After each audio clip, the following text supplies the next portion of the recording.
大家好សួស្តីអ្នកនរគ្នាសូមស្វាគមន៍មកកាន់វីដេអូទី19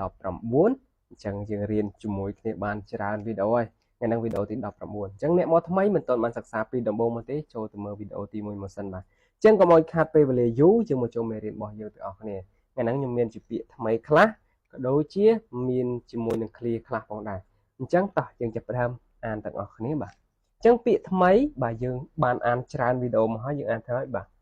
生词បាទ生词បាទពាក្យថ្មីអញ្ចឹងពាក្យទី1请客បាទ请客សូមអានម្ដងទៀតបាទ请客ខ្ញុំទៅសេក្នុងនេះថាប៉ាវបាទអញ្ចឹងអឺប៉ាវក្នុងន័យហ្នឹងគឺចង់សំដៅដល់ទៅការចេញលុយឲ្យអញ្ចឹងដូចថាខ្ញុំផេខ្ញុំប៉ាវអីអញ្ចឹងណាបាទក្នុងន័យហ្នឹងឯងបាទអូខេអធិស្ឋាន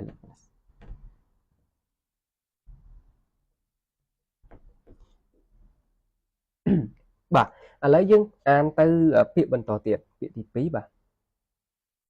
有空បាទ有空បកប្រែមកថាទំនេរបាទសូមអានម្ដងទៀតបាទ有空បាទយើងអានភ្ជាប់គ្នាតែម្ដងបាទ有空បាទ有空ទំនេរបាទអូខេពាក្យមួយទៀតយើងអានមកពាក្យសិនបាទ不舒服បាទ不舒服អញ្ចឹងបែបប្រែមកថាអត់ស្រួលខ្លួនបាទឥឡូវយើងអានម្ដងទៀតបាទ不舒服បាទ不舒服ប្រែមកថាអត់ស្រួលខ្លួនបាទអញ្ចឹង clear ថាពូស៊ូហ្វូហ្នឹងអាហ្នឹងយើងអាចប្រើដូចថាពេលដែលយើងមានអារម្មណ៍ថាដូចអត់ស្រួលខ្លួនទេដូចវាអត់ស្រួលក្នុងខ្លួនអីអញ្ចឹងណាបាទក្នុងអារម្មណ៍មួយហ្នឹងអញ្ចឹងយើងអាចប្រើពាក្យហ្នឹងបានសម្រាប់និយាយពូស៊ូហ្វូបាទពូស៊ូហ្វូប្រែមកថាអត់ស្រួលខ្លួនអូខេឥឡូវចូលពាក្យបន្តទៀតចៅថុយបាទចៅថុយសូមអានម្ដងទៀតបាទ自凹招ដល់ពេលសម្លេងទី3ចៅថុយបាទចៅថុយប្រែមកថាចេញមុនមកចេញមុនមកក្នុងន័យនេះគឺចង់សំដៅថាដូច leave early អញ្ចឹងបាទដូចយើងចេញមុនមកដែលបានកំណត់ណាបាទដូចយើងរៀននៅម៉ោង5ចេញប៉ុន្តែពេលយើងចង់សុំគ្រូចេញមុនម៉ោងដែលកំណត់ហ្នឹងយើងប្រើនឹងឯងពាក្យហ្នឹងឯងបាទចៅថុយចៅថុយចេញមុនមកមួយទៀតពាក្យនេះខ្ញុំដាក់សញ្ញាផ្កាយអញ្ចឹងចង់ឲ្យមកគាត់ចំណាំតិចពាក្យនេះយើងទៅសេ AA អញ្ចឹងមកហើយពាក្យចុងក្រោយនេះអក្សរចិនយើងអានថាជឺបាទអញ្ចឹងយើងអានថា AA ជឺបាទ AA ជឺរៀងខំថ្មិញបាទពាក្យនេះអានរៀងខំថ្មិញតិចបាទ AA ជឺឬមួយក៏យើងអានថា AA ជឺអញ្ចឹងក៏បានដែរបាទអត្ថន័យបកប្រែមកថាចេញលុយរៀងខ្លួនបាទអញ្ចឹងពាក្យជនជាតិចិនភាគច្រើនគាត់និយាយច្រើនដូចថាយើងទៅញ៉ាំអីទៅអីអញ្ចឹងទៅ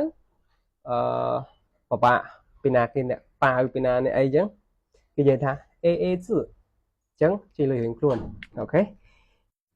តោះឥឡូវយើងចូលមកដល់ប្រយោគទី1របស់យើងបាទយើងអានទាំងអស់គ្នាបាទក្នុងនេះយើងមាន我可以提前15分钟缴退吗បាទអញ្ចឹងខ្ញុំអានមកពាក្យអញ្ចឹងឥឡូវយើងអានឲ្យរៀងលឿនជាងនឹងតិចបាទ我可以提前15分钟缴退吗បាទសូមអានម្ដងទៀតបាទ我可以提前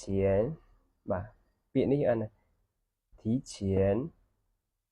15分钟缴退吗បាទអញ្ចឹងយើងបកប្រែមកថាខ្ញុំអាចសុំចេញមុនម៉ោង15នាទីបានទេបាទអញ្ចឹងមកខ្ញុំអាចសុំចេញមុន15នាទីបានអត់ដូចយើងអង្គុយរៀនឬមួយក៏អង្គុយធ្វើការអីអញ្ចឹងណាយើងចង់សុំថៅកែរបស់យើងឬមួយក៏យើងចង់សុំគ្រូរបស់យើងចេញមុនម៉ោង15នាទីអីអញ្ចឹងយើងអាចប្រើ clear ហ្នឹងបាទ我可以提前15分钟缴退吗បាទ chẳng bà chẳng dương một score bị khá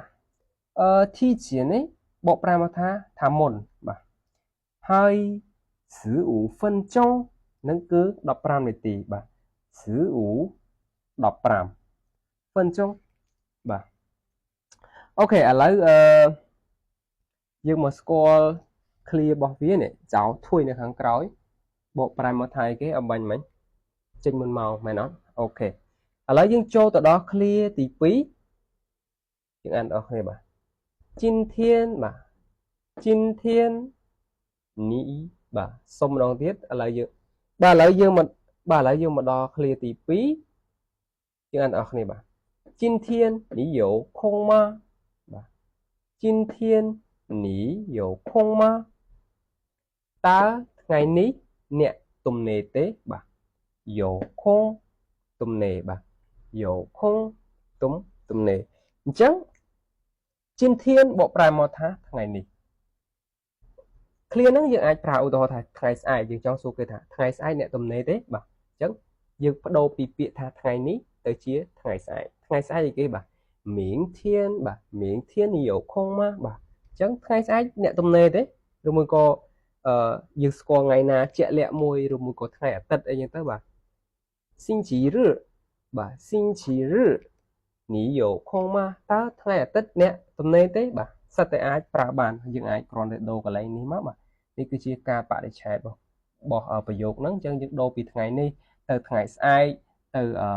ខែក្រោយទីប៉ុណ្ណេះទៅថ្ងៃអាទិត្យអីចឹងទៅហើយភ្ជាប់កតុយមកប៉ុណ្ណឹងមកយើងអាចបកប្រែបានថាថ្ងៃការបដិឆេទនោះតើអ្នកទំនេរដែរឬទេបាទចង់សួរបែបហ្នឹងអញ្ចឹង clear ប្រយោគហ្នឹងបើសិនជាយើងទំនេរអញ្ចឹងយើងឆ្លើយថាយោវយោឬមួយក៏យោឬបើសិនជាយើងអត់ទំនេរទេយើងប្រើថាមិនយោបាទអត់មានទេពាក្យថាយោនេះ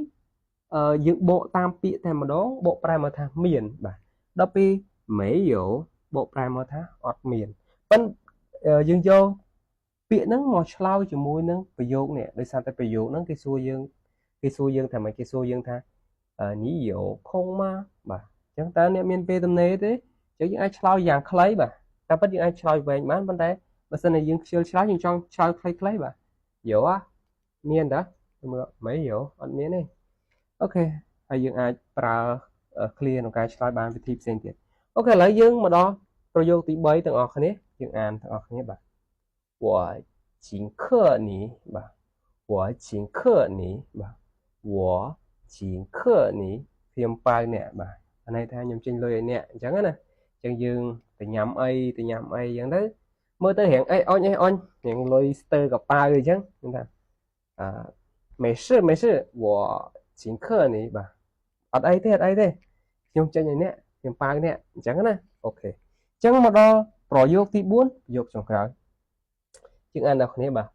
我现在អីគេបាទ不舒服បាទ我现在不舒服បាទ我现在不舒服បាទយើងអានបែបហ្នឹងបាទ我现在不舒服សូមអានមួយពាក្យ我现在不舒服អញ្ចឹង我នេះបកប្រែមកថាខ្ញុំ现在បកប្រែមកថាឥឡូវនេះ不舒服បកប្រែមកថាអត់ស្រួលខ្លួនអញ្ចឹងប្រយោគទាំងមូលហ្នឹងបកប្រែមកថាខ្ញុំឥឡូវនេះអត់ស្រួលខ្លួនទេបាទ我现在不舒服បាទខ្ញុំឥឡូវនេះអត់ស្រួលខ្លួនទេបាទអូខេអញ្ចឹងបើសិនជាបងប្អូនអរគ្នាត្រូវការស្លឹកកិច្ចការដែលខ្ញុំទៅសេលើក្តារខៀននេះចង់កត់ទុកមើលអញ្ចឹងអាចចូលទៅក្នុងរបាស search Telegram ហើយសូមវាយពាក្យខាងក្រោមនេះក្នុងនោះខ្ញុំបានបង្កើតជាក្រុមមួយសម្រាប់ទម្លាក់ស្លឹកកិច្ចការទាំងអស់ហ្នឹងដែលខ្ញុំបរៀនថ្ងៃហ្នឹងនៅក្នុងនោះដើម្បីឲ្យបងគាត់អាចទាញយកទៅកត់ងាយស្រួលអរគុណច្រើនសម្រាប់ការតាមដានទស្សនាវីដេអូមួយនេះតាំងពីដើមរហូតដល់ចប់ជួបគ្នាជាមួយខ្ញុំបាទវីដេអូក្រោយបាយបាយចែកជៀន